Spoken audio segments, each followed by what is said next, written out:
ஆளுங்கட்சியான அதிமுகவில் தற்போது ஏற்பட்டிருக்கும் குழப்பம் காரணமாக தமிழக அரசியலில் பல்வேறு மாற்றங்கள் நிகழ்வதற்கான வாய்ப்புகள் ஏற்பட்டுள்ளன. முதலமைச்சர் பன்னீர்செல்வத்திற்கு சில எம்எல்ஏக்கள் ஆதரவு தெரிவித்து வரும் நிலையில் இந்த எண்ணிக்கை அதிகரித்தால் என்னவெல்லாம் நடைபெற வாய்ப்புகள் உள்ளன என்பது குறித்து இப்போது பார்க்கலாம். தமிழகத்தில் மொத்தம் 234 சட்டப்பேரவை தொகுதிகள் உள்ளன. இதில் ஜெயலலிதாவின் மறைவால் ஒரு இடம் காலியானதை அடுத்து மொத்த இடங்களின் எண்ணிக்கை 233ஆக குறைந்துள்ளது.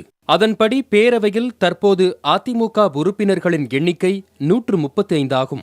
89 திமுக உறுப்பினர்களும் 8 காங்கிரஸ் கட்சி உறுப்பினர்களும் இந்தியன் யூனியன் முஸ்லிம் லீகைச் சேர்ந்த ஒரு உறுப்பினரும் உள்ளனர்.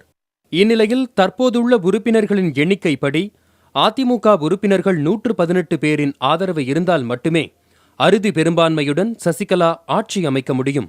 ஒருவேளை 18 உறுப்பினர்கள் ஓ பன்னீர்செல்வத்திற்கு ஆதரவு தெரிவித்துவிட்டால் சசிகலாவுக்கு ஆதரவான அதிமுக உறுப்பினர்களின் எண்ணிக்கை 116ஆக குறைந்துவிடும். இதன் மூலம் அறுதி பெரும்பான்மையுடன் ஆட்சி அமைக்க முடியாத நிலை ஏற்படும். புதிய தலைமுறைக்காக செய்தியாளர் குழு.